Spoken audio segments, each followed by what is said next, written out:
Like, subscribe, comment, all that good stuff. Help promote and rank up my channel. So we're going to review the Obi-Wan series. The first 2 episodes, Disney Plus original series, Obi-Wan. My favorite Star Wars character. Been greatly looking forward to Ewan McGregor returning as him. But also at the same time, it's Disney. They do not understand Star Wars. They don't understand a lot. And with the direction they're taking everything, it all seems like all you can really expect is something mediocre at best, instead of something legendary like Obi-Wan should be. I have a bad feeling about this. So Obi-Wan has gone into exile. 10 years have passed. Imperial Inquisitors are on the hunt for Jedi, and one of them insists Obi-Wan is still out there. Hello there. And takes measures to lure him in out of hiding by kidnapping the daughter of Bell Organa, someone he had strong ties to during the Clone Wars. Any credits? Let's talk about the positives and then the negatives, and I'll break it down with timestamps down below. Let's do this.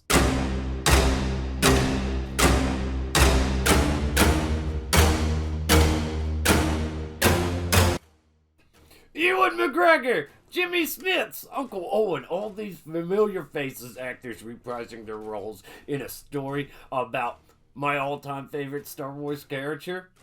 Hell yeah, let's do this. With a heavy focus on the events from the prequel trilogy, which Disney has mostly ignored in comparison to the events of the original trilogy. So, what's not to love? Apparently a lot. But this is the positive section. Liar! To my surprise, we're given a lot of time with young Leia Organa, which I guess I shouldn't be surprised, because Disney always figures out a way to make a female character kind of more important than the main character, their title characters. There's always got to be that female character, and she's always got to have a lot of focus, a lot of screen time, which... Positive section again.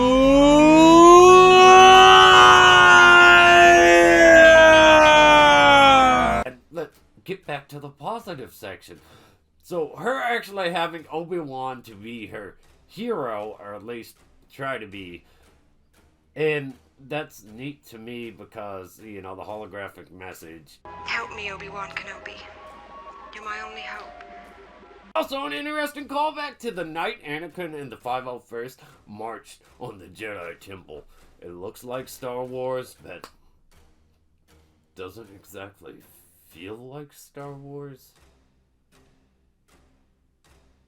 So, I'm gonna go ahead and get into the negatives.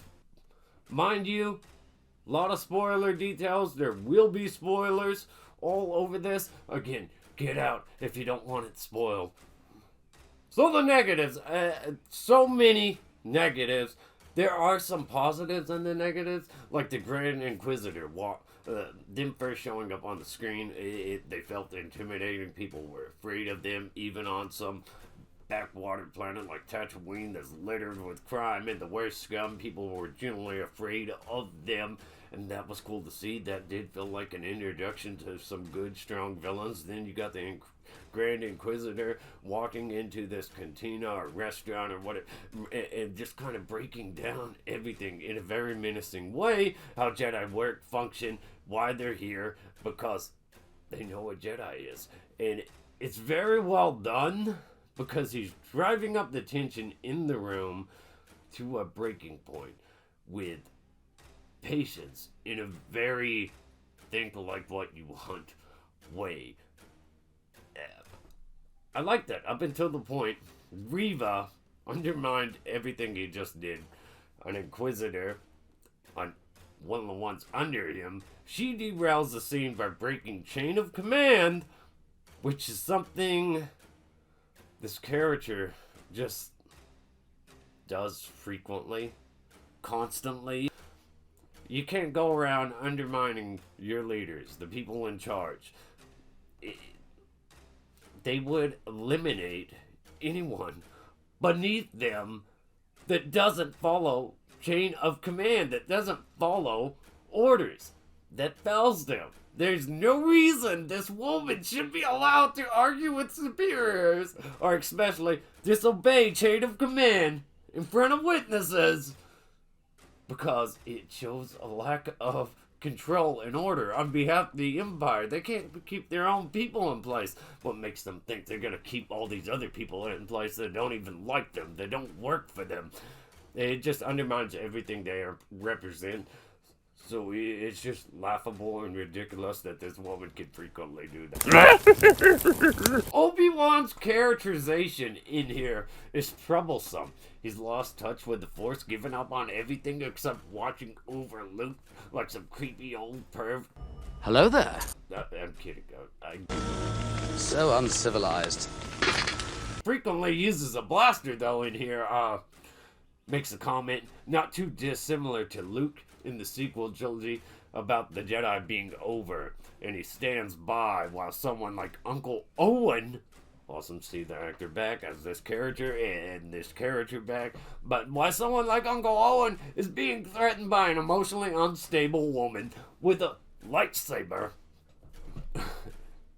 and she's on the verge of not just about to kill him with a lightsaber to his throat, but promising that Luke and his wife will be next if someone doesn't step up. And Obi-Wan just sits there cowering. The other Inquisitor puts a stop to it, but unlike other Sith, who would kill this woman for breaking chain of command and humiliating, doing that very public, unforgivable. It's... Again, just breaking chain of command in front of everybody, in front of a bunch of witnesses, showing that they're all weak because they can't keep their own people in check. But wise, powerful Obi-Wan is the equivalent of a weak, homeless man that should have been portrayed as getting more in tune with the Force, whereas Obi-Wan was portrayed as someone more physical and action-oriented than a master wielder of the Force. This should have been the time to shine that shows him strengthening that connection to the Force, relying less on the physical stuff and getting more into the mental stuff, that using the Force and becoming that mysterious old powerful wizard he was in A New Hope. Sister, I will not warn you again. This Reva knows Anakin is Darth Vader, and Obi-Wan apparently is shocked by that. So am I. So am I. For multiple reasons. Obi-Wan should already know this. It should be one of the driving factors of why he's watching over Luke. There's a lot of dialogue issues. It's a girl.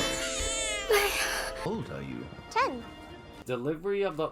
If it's supposed to be sarcasm, the delivery of the line didn't feel or sound like sarcasm. There's Obi-Wan seeking out a Jedi poser that's just conned a woman and child out of money, and this is the guy Obi-Wan asks for help.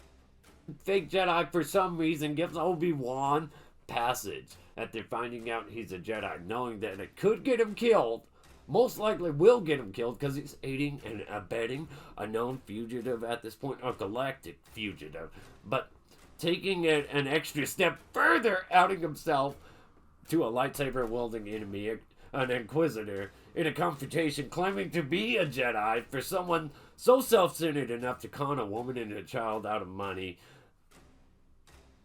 What is this senseless, selfless play he's making? How does it make sense at all? Because by all rights, this guy should... This should have gotten him killed, and he should have believed such a play would get him killed, and fake Jedi somehow knew exactly where to run into the Inquisitor Reva. It's such a small world with these alleyways that look the exact same.